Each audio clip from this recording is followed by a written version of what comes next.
Hey guys, what is up? It's Dusty here, and welcome back to another crypto video. Today, we have quite a lot of important stuff to cover, but let me quickly tell you, we are doing a live stream in a couple of hours from now, like really freaking soon most likely, because there's a Ripple versus SEC hearing.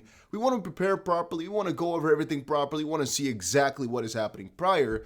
As it currently stands, the XRP price is down just a little bit. You could say that's an assumption for what's going to happen later today. Not exactly sure about that. We'll see that as the next couple of hours roll in. And again, there's going to be a live stream to cover all of that. So make sure you subscribe to the freaking channel and press the like button if you are enjoying the daily crypto updates. Having said that, my question of today is, are you updating yourself with the Ripple XRP lawsuit, or do you not care about the lawsuit itself? It's just a question. I think a lot of people, they don't actually care about the lawsuit at all because they know Ripple will win anyway. Now, starting off, same SEC niche, Gary Gensler says the SEC should be ready to bring cases against bad actors in crypto and other emerging technologies to protect everyday investors. If that really were the case, then he should have withdrew the XRP lawsuit, and so this specific part is not necessarily nice. So how would you say that? Is not necessarily the truth, maybe? I would say the title here is definitely debatable, as he says that you should be ready to bring cases involving crypto. It's actually saying, hey, we're going to sue a lot of people. So, I mean, if he wanted to be fair, then he definitely shouldn't have done it. But if he wants to bring a lot of actors to light, basically, a lot of bad actors, then this, in his mind, might still be a good thing. Once more, guys, it's a big dispute, right? Ripple says we're not doing anything wrong. And even if we are, we didn't know that because you never told us. And the SEC side is, well, we didn't have to tell you because you definitely knew you were doing something wrong, and you're doing something wrong, period. And it's a really difficult debate because the SEC makes the rules, and so them saying you're doing something wrong is basically saying, hey, we think you're doing something wrong. But then again, they said it doesn't matter what we think, it matters what we put out. But since they haven't put anything out, it's all so debatable, it's all so difficult. And that's why this dispute is one of the most difficult ones ever, because it is using rules from like almost, freaking 80, 60 years ago. I'm not sure exactly how long, from the Howie. And that case, computers, I don't think they even existed back then when this case went about. Maybe they did to a certain degree, but not, of course, to this degree computers did exist, obviously, but not to this degree that we have it right now in just a normal type of way. So then talking about blockchain technology, talking about all that's happening right here, of course those tests back then are not relevant anymore. Obviously. So saying it's a bad actor, I don't know if that's really the nice way to say it or the good way to say it. I guess it's just the way that some of these guys who really want to be negative about things or want to regulate it to the freaking ground might say it. Drew Hinks posted, SEC Chair Gensler previews enforcement involving crypto. So let's quickly check it out. This is from the SEC.gov. This might actually be from the talk of the SEC from yesterday. That might actually be so. So that also means bringing cases that matter to all parts of our mission, whether deceptive conduct by private funds, offering or accounting frauds, insider trading, market manipulation, failures to act in retail customers' best interest, reporting violations, best execution, and fiduciary violations, and other forms of misconduct. We need to do whatever we can do to ensure that bad actors aren't playing with working families' savings and that the rules are enforced aggressively and consistently. And the fun part about this one, which is what I think Crypto Wolf is going to, is that this specific area here is referring to the fact that they're trying to save working family savings and that the rules are enforced aggressively and consistently. Consistently being a key factor there, that this whole lawsuit against Ripple makes absolutely no sense. And again, the consistency would basically mean, hey, you're going to do the exact same thing for Bitcoin, Ether, and XRP because, hey, you got to stay consistent. Yet that's also not what's happening because Bitcoin and Ether were kind of ruled behind closed doors, and now XRP is getting the full-on, head-on type of treatment. So from that perspective, I'm really not sure exactly what they're planning or what they're thinking and what or why they said this just now, as it really doesn't make too much sense. But maybe that's because I'm too involved. Maybe I find that the SEC has been doing a lot of bad things recently, and I just think they should be kind of either punished for it or just investigated.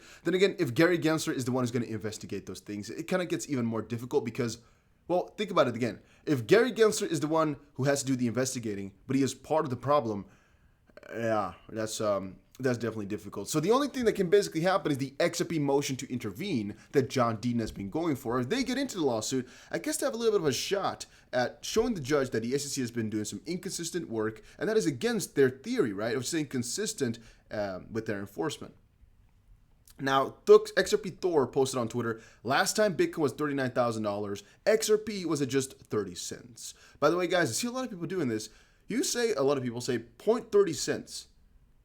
It's $0.30 or 30 cents. Pick one of the two, right? Just quickly do that for me and we'll be good. So this is really a fun little statistic to know about. It's that the fact that when Bitcoin was $39,000 the last time, XRP really didn't pump that much. XRP actually fell down drastically around that time. And the fun fact as well, so if you bought Bitcoin back then or bought XRP then, you'd have definitely been out a lot better if you just bought some XRP because, well, XRP went times, let's say, 4 in this little ground right now, and Bitcoin basically came back to the same price area. You guys see what I'm trying to say? Like, with XRP, it's a lot more difficult now to be at a loss than with Bitcoin, which is kind of ironical because Bitcoin was up so long, and XRP has actually been up for just a little while, but XRP really wasn't that high for too long, and Bitcoin was. So that's a little fun fact. It's easier to be at a loss right now for Bitcoin than for XRP. Then again, I definitely think XRP also has still more room to grow. But this is one fun thing to think about. Then, guys, once more, the hearing is going to be 2 p.m. EST. I think it is 10 p.m. Dubai time. I'm going to be streaming whatever I can do, as you guys most likely already know. I have to think about it, though. When am I going to get food, then? It's right now 6 p.m. making this video. When am I going to make food? Or get food, I guess. I don't even know about it. I didn't think about that. Because I'm going to start the stream in like an hour and a half. Well, whatever. We'll see. Vitalik Buterin warns that cryptocurrencies are in a bubble and Bitcoin may get left behind. Vitalik Buterin has said that crypto are in a bubble despite seeing over $300 million get wiped out in a day. The Ethereum founder is, however, unfazed by the market downturn. I would say, guys, if you are afraid right now, make sure you reconsider for a little second. Make sure you understand that Ethereum is at freaking $2,700 per coin. I know it might sound like it's really low right now because of the $4,200 that it hit before, but trust me when I say that $2,700 per Ethereum is something which people could never have imagined a year or two ago. At least I didn't, and in 2018 or 19, for example, expect Ethereum to go like far more than double in highest points, triple the all-time high in such a short amount of time. I thought really that the crypto bull market might take another like 10 years or so. And what's even more difficult is to kind of understand the fact that there's going to be more corrections like this. There's going to be more periods in which you're going to feel like, just really bad because your money is down like crazy. I know some people, they're down so much money that you would have some people would have definitely, done something to themselves if you're down that much, because even I was afraid of some of those numbers. And that's the fun fact. Becoming a crypto millionaire is one thing, but staying a millionaire, if you're a crypto type of guy, is definitely another. Because there's so many floating guys, and that means you have a lot of money inside of something, but it's not certain. That's why I always talk about diversifying in the crypto space, but also outside. I am definitely a guy who says, hey, cashing out is not a problem, and I'm definitely a guy who says, hey, you can also have things outside of crypto. Do I have much outside of it? No. Is that a choice I've made rationally? Yes. It's because I know DeFi, for example, gives you coins. And the thing is, guys, I'm not the type of guy who knows the best way to cash out now and buy back cheaper. It's not my style. I buy lower and then I sell once that money is up a little bit. I don't look for the best top to sell my coins and then buy them back cheaper. I don't feel that. I don't think that's a good idea for me because I like the coins. I don't like the US dollar. I like the coins.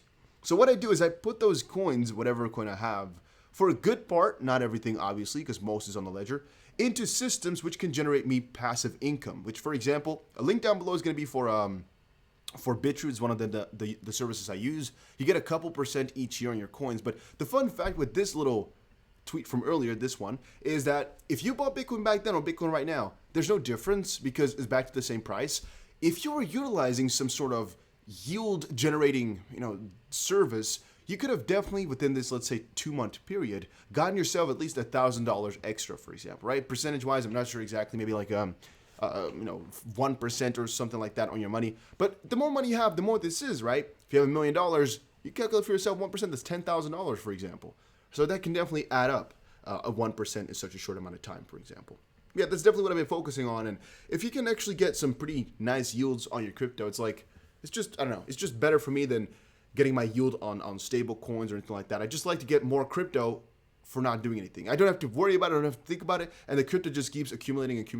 That's what I really like. Now, having said that, do I think it's a bubble? No. He basically just, as said before, thinks that a lot of coins will be wiped out, and he definitely doesn't know if Bitcoin is going to be everything. The crypto crash over the past few days has shocked investors around the world. Hasn't shocked me. Vitalik isn't among them, even though the meltdown wiped out a huge chunk of his personal wealth, a very good part. He doesn't think, I guess he just thinks highly of Ethereum maybe and some other coins in that same system, not too much about Bitcoin, whatever, man. Crypto's not going anywhere. I keep telling you, I don't believe so for a single second. Large withdrawals, Bitcoin withdrawals from Coinbase continue as strong dip institutional buying goes on.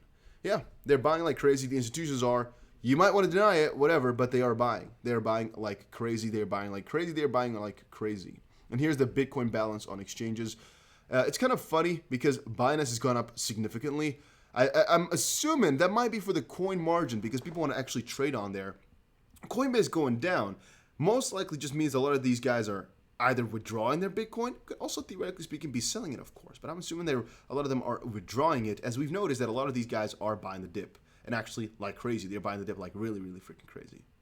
And then everyone is buying the dip, but are they all buying BTC? Well, I'm assuming no. I'm assuming quite a lot of people are actually just buying alts right now because, well, those fell more. And actually, as we've seen quite often, is that when we get a rebound, usually alts go by 40, 50%, and Bitcoin goes by, let's say, for example, 20 from the lowest dip. So, yeah, it might definitely be one of the smarter things to do. I like just buying good diversified bags, but you guys most likely already knew that. Well, guys, that was it for today's video. Hopefully you all enjoyed it. If you did, make sure you press the like button and subscribe, and I will definitely see you guys again in another crypto video later today. And we're doing a live stream, right? In like an hour and a half, maybe, something like that.